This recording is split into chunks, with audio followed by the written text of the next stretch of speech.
John's gaze was too sweet and his smile overly genuine to seem natural. The cup of coffee before me, an ideal gesture of care.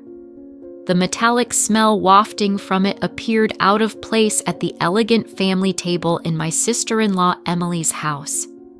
Perhaps someone else would ignore this moment, but after 3 years of marriage, I've learned to watch and analyze every detail. My name is Samantha, and today I am about to find out whether my worst suspicions are true. Because, as experience shows, sometimes those closest to us are capable of delivering the deepest blows. "I made coffee especially for you, honey," said my husband John with a strange smile that barely reached his eyes. I sat at the elegant dining table in my sister-in-law Emily's house in Nashville, where we gathered for our monthly family dinner. The cup of coffee in front of me had a strange metallic smell that made my stomach uneasy. "How thoughtful of you," I replied, forcing a smile as my mind raced. The aroma wafting from the cup was unlike any coffee smell I had known before. It reminded me of last month when I had to go to urgent care after drinking tea at Emily's house. Doctors couldn't explain my symptoms, and Emily insisted she made the tea exactly the same way she did for herself. Emily watched me intently from the other end of the table, absently stirring her own untouched coffee. "John has become quite the barista lately," she said with a smirk. "He's been practicing different brewing methods just for you." The way she emphasized "for you" sent chills down my spine. I noticed that John had been spending more time at Emily's house lately, claiming they were planning a surprise for our upcoming anniversary. But something felt off. The whispered conversations that stopped when I entered the room, the strange texts I glimpsed on his phone, and now this coffee with its unusual scent.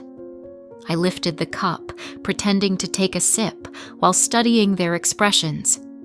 John and Emily exchanged a quick glance, confirming my suspicions. Making a show of checking my phone, I abruptly stood up.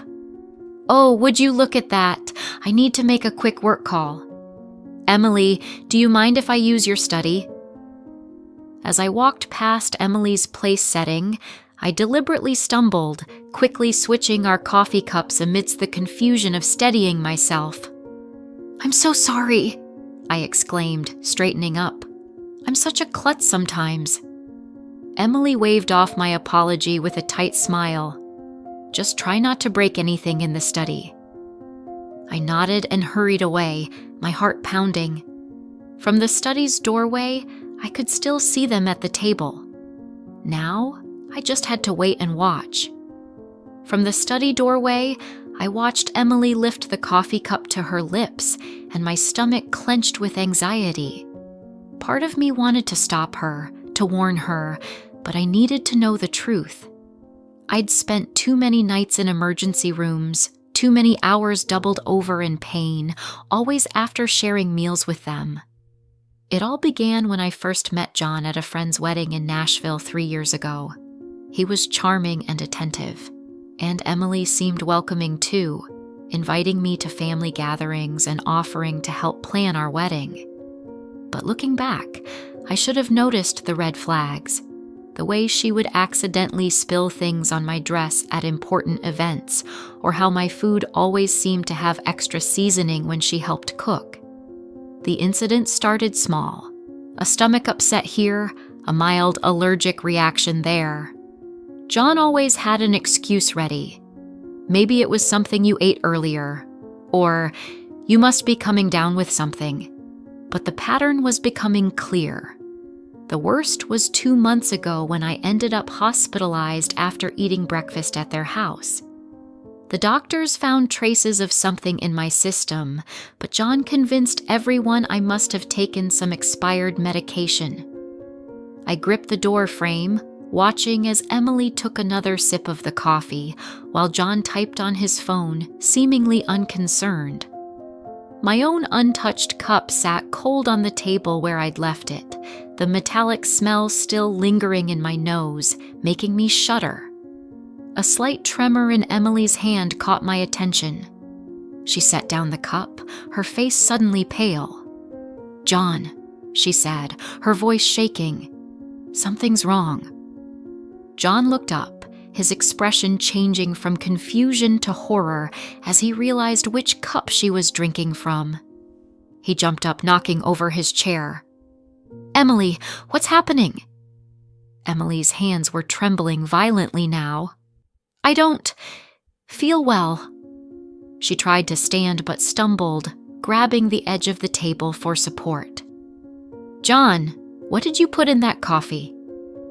I stepped out of the study, my phone already recording. John was beside Emily now, his face ashen. "That wasn't supposed to be your cup," he whispered, but in the silence of the dining room, his words carried clearly. Emily's eyes widened with realization and fear. "Call an ambulance," she gasped, sliding to the floor. "Please, I can't." I dialed 911 immediately, my hands steady despite the chaos unfolding before me. Emily was on the floor now, her body racked with violent tremors. John knelt beside her, panic written across his face as he realized their plan had backfired spectacularly. "Emergency services?" "Yes, we need an ambulance at 1542 Maple Grove Drive," I said clearly, keeping my phone recording with my other hand. "My sister-in-law appears to be having a severe reaction to something in her coffee. She's conscious but experiencing tremors." As I spoke to the dispatcher, Emily's eyes locked onto mine, the usual cold calculation in her gaze replaced by raw fear. "Samantha," she gasped, "you switched cups, you knew." "Ma'am, the ambulance is on its way," the dispatcher assured me. "Please stay on the line." John was growing more frantic by the second. "Emily, what's happening? That wasn't supposed to, it wasn't meant for—" "Shut up, John," Emily snapped through gritted teeth, her anger momentarily overcoming her distress. "This is all your fault. You said it would just make her sick enough to miss the board meeting next week. You promised it wouldn't be traced." My blood ran cold. The board meeting where I was scheduled to present my proposal for a major client account, the same account Emily had been trying to land for months at our competing firms. Everything started clicking into place. "The tea last month," I said, my voice surprisingly steady. "And the breakfast incident 2 months ago. Those weren't accidents, were they, Emily?" Emily's face contorted with another wave of pain. "The tea was supposed to keep you home during the Johnson contract presentation, but you went anyway." She clutched her stomach, doubling over. "John said we just needed to discredit you, make clients think you were unreliable." The sound of sirens filled the air outside. John stood up, backing away from both of us. "Emily, stop talking. You don't know what you're saying." "I know exactly what I'm saying," Emily spat, her words slurring slightly. "We've been planning this for months, ever since Samantha started outperforming me at every client meeting. You were supposed to make sure she drank it today." The paramedics burst through the front door, and I quickly stepped aside to let them work. As they loaded Emily onto a stretcher, I stopped recording and sent the video to my private email, then to my lawyer.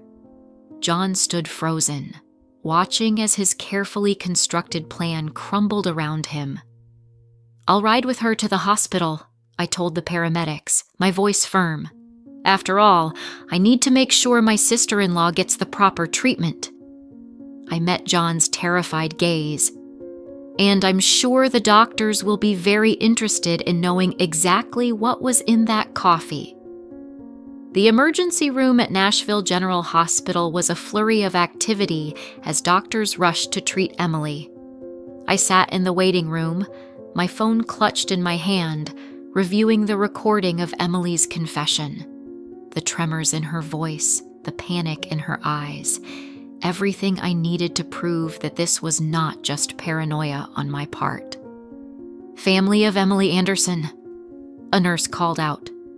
I stood up, noting John's conspicuous absence.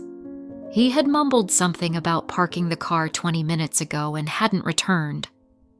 "I'm her sister-in-law," I said, following the nurse through the double doors. "How is she?" "She's stabilized, but we found concerning levels of toxins in her system." The nurse's expression was grave. "The doctor would like to speak with you about some unusual findings in her blood work." Dr. Phillips, a tall woman with graying hair and sharp eyes, was waiting by Emily's room. "Mrs. Bennett, could you tell me exactly what happened before your sister-in-law became ill?" I took a deep breath, pulling out my phone. "I think you should listen to this first." I played the recording from brunch, watching the doctor's expression change from professional concern to alarm. "This is very serious," she said, making notes on her tablet. "The substance we found isn't something that accidentally ends up in coffee. We're looking at deliberate contamination." Just then, John appeared at the end of the hallway, his face pale and sweaty. He'd clearly overheard the doctor's words. "Samantha," he started, taking a step toward me. "Let me explain." "Stay back," Dr. Phillips warned, pressing the nurse's call button. "Security to room 412, please." John raised his hands in surrender. "This is all a misunderstanding." Emily was confused. She didn't know what she was saying. "Really?" I pulled up the texts I'd discovered on his phone last week, the ones I'd secretly forwarded to myself. "So these messages between you and Emily about making sure she's out of commission before the Henderson presentation were just friendly conversation." His face drained of color. "You went through my phone? After I found the strange things in your desk drawer?" "Yes, I did." I turned to Dr. Phillips. "Doctor, I've been hospitalized 3 times in the past 6 months with unexplained symptoms. I'd like to know if they match what you found in Emily's system today." The doctor's eyes narrowed. "We'll need to run some tests to compare. Security will make sure your husband remains available for questioning." 2 security guards appeared, positioning themselves on either side of John. He looked trapped, his carefully constructed facade crumbling. "Emily and I," he stammered. "We were just trying to help you slow down. You were working too hard, taking all the big clients. Emily said if we could just make you take some time off." "By poisoning me?" My voice was steady even as my hands shook with rage. "How long have you been doing this? Was it you who tampered with my food at the Christmas party too?" John's silence was all the answer I needed. Behind him, I could see Emily's room where she lay connected to various monitors, her earlier bravado gone, replaced by the fear of someone who knew their schemes had finally caught up with them. "Detective Mendoza is on her way," Dr. Phillips said quietly. "She'll want to take statements from everyone involved." I nodded, feeling a strange sense of calm. The truth was finally coming out, and there was no going back. Detective Mendoza arrived within the hour, her presence commanding attention in the sterile hospital corridor. She was an experienced investigator who specialized in domestic abuse cases, and she listened intently as I played the recording from brunch and showed her the text messages. "Mrs. Bennett," she began, reviewing her notes. "You mentioned previous hospitalizations. Can you tell me more about those incidents?" I pulled out my phone again, opening a document I had meticulously maintained over many months. "The first time was in February, after dinner at Emily's house. I had severe stomach pains and dizziness. The second was in April, the tea incident, and then in June after breakfast with them." The detective looked at my detailed journal with dates, symptoms, and circumstances. "And you kept records when you noticed the pattern?" I hesitated before pulling out another phone from my purse. Yes, I also started carrying a backup phone with a different number. I used it to record conversations when I was around them. I have several where Emily and John discuss their plans, though they're careful not to be explicit. In one of the recordings, Emily's voice came through clearly. "The Henderson account is worth millions, John. We can't let her ruin everything we've worked for. Just stick to the plan. A few days of illness should be enough." John's response was equally damning. "I've got something stronger this time. She won't make it to the presentation." Detective Mendoza's expression hardened as she listened.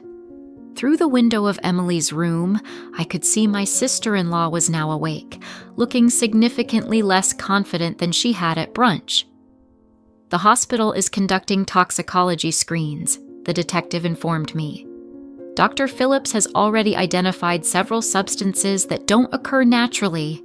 We'll need samples from your home as well." A commotion down the hall caught our attention. John was arguing with the security guards, his voice rising in desperation. "I need to speak with my wife," he shouted. "Samantha, please, you don't understand. We were trying to protect you." Detective Mendoza stepped between us. "Mr. Bennett, you're not helping your case. We've already found evidence of premeditated..." "Premeditated?" John laughed, a hollow sound that echoed through the corridor. "We were just trying to slow her down.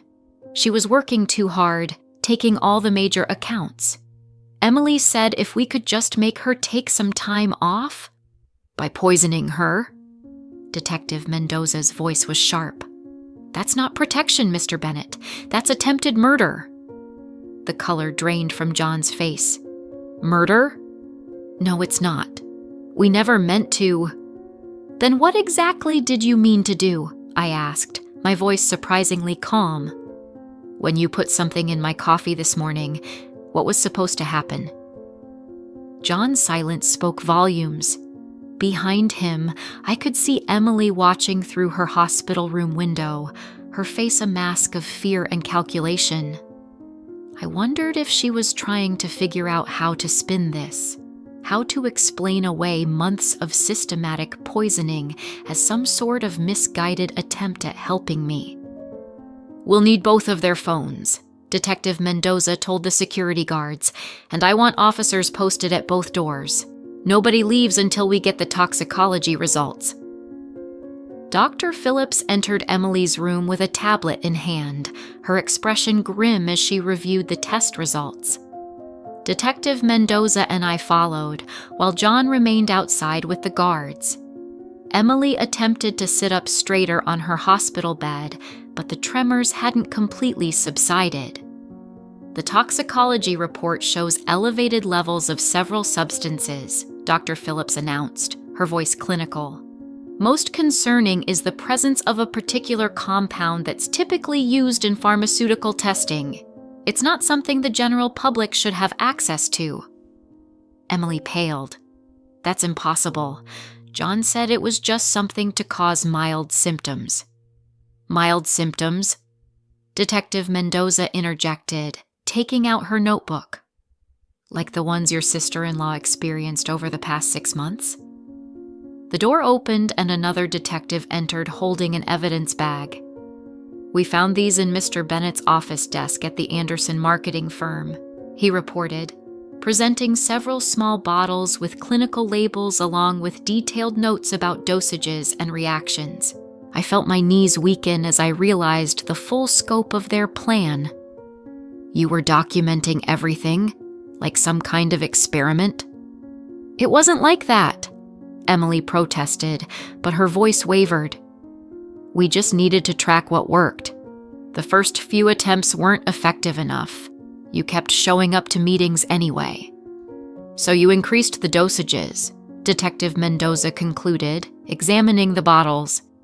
"Did you know these substances could be lethal in higher concentrations?" The room fell silent. John, still visible through the window, sank into a chair in the hallway, his head in his hands. "The Henderson account," I said slowly, pieces clicking into place. It wasn't just about that presentation, was it? You needed me out of the way permanently because the client specifically requested me as the lead.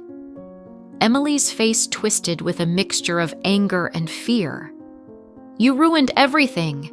I spent years building this client portfolio, and then you came along, and suddenly everyone wanted to work with you instead of me. John said he could fix this, she added. By killing me? The words hung heavily in the air. We weren't trying to, Emily began, but Dr. Phillips interrupted her. The concentration in the coffee you drank today, Dr. Phillips looked directly at Emily, was significantly higher than in previous samples we've analyzed from Mrs. Bennett's past hospitalizations. If she had drank it, the result would have been severe, possibly fatal. Detective Mendoza turned to another officer. We'll need full warrants for both their homes and offices, and contact the pharmaceutical company listed on these bottles to find out how they obtained these substances. Emily sank back against her pillows, the fight gone from her face. This wasn't supposed to go this far, she whispered. John kept saying we just needed one more attempt. I approached her bedside, my voice steady despite the trembling in my hands. Every time I fell ill, every meeting I missed, every client I lost, you were both there, watching, taking notes on how your poisoning affected me. What do you think that makes you? The silence that followed was oppressive. Outside, I could hear John's rights being read as more officers arrived. Emily stared at her hands, unable to meet my gaze. Detective, I said, turning away from my sister-in-law. I'm ready to make my official statement. The trial lasted 3 weeks, but felt like years. I sat in the courtroom every day, watching as the prosecutor methodically laid out their case against John and Emily. The evidence was overwhelming. The bottles from John's office, their detailed notes on each poisoning attempt, recorded conversations, and text messages outlining their plans. What struck me the most was their demeanor throughout the proceedings. Emily, usually so polished and self-assured, looked small in her defendant's chair. John couldn't even look at me, keeping his eyes fixed on the floor as experts detailed the potentially lethal consequences of the substances they used. Dr. Phillips' testimony was particularly damning. She presented a comprehensive analysis showing how they had gradually increased the dosages over time, demonstrating a clear intent to cause serious harm. The pharmaceutical representative confirmed John had stolen compounds through a college friend who worked in their research department.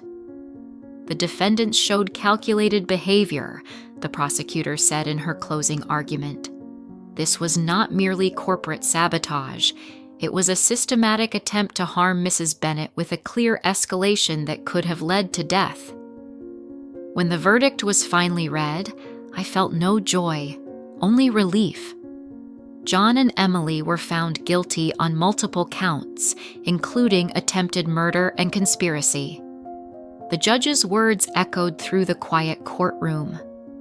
The premeditated nature of these actions, taken against a family member over an extended period, warrants the maximum penalty. I watched them be led away in handcuffs, thinking about how greed and envy had warped 2 people I once trusted into something unrecognizable. Their business, their reputation, their freedom, all sacrificed in the attempt to destroy me. A year after the trial, I stood on the platform at the Nashville Business Leaders Conference, preparing to deliver the keynote speech. The irony of the situation was not lost on me. This was exactly the kind of opportunity Emily had tried to prevent me from achieving. The Henderson account, which they and John had been so desperate to steal, led to several other major clients, establishing me as one of the region's leading marketing executives. Success isn't just about talent or hard work, I began, looking out at the sea of faces. It's about integrity, about building genuine relationships based on trust. I paused, letting my words sink in. Sometimes the greatest threats to our success come from those closest to us, but overcoming these trials makes us stronger.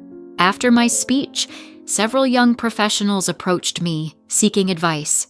One woman, her eyes shining with determination, asked how I managed to remain calm throughout the ordeal. I focused on what I could control, I told her. I gathered evidence, trusted my instincts, and refused to let fear stop me from achieving my goals. Later that evening, I received an email from the Henderson client, confirming they were extending their contract for another 3 years. I smiled, thinking about how differently things might have turned out if I hadn't trusted my instincts that day at brunch. The local newspaper printed a small piece that morning about how Emily and John had begun their prison sentences. I chose not to read it. Instead, I focused on the proposal for my new client project, knowing that the best revenge is not about getting even, but about moving forward and achieving success despite those who tried to hold you back. Did you like the story? Write your opinion in the comments. Don't forget to subscribe to the channel and turn on notifications so you don't miss the next interesting story. See you tomorrow.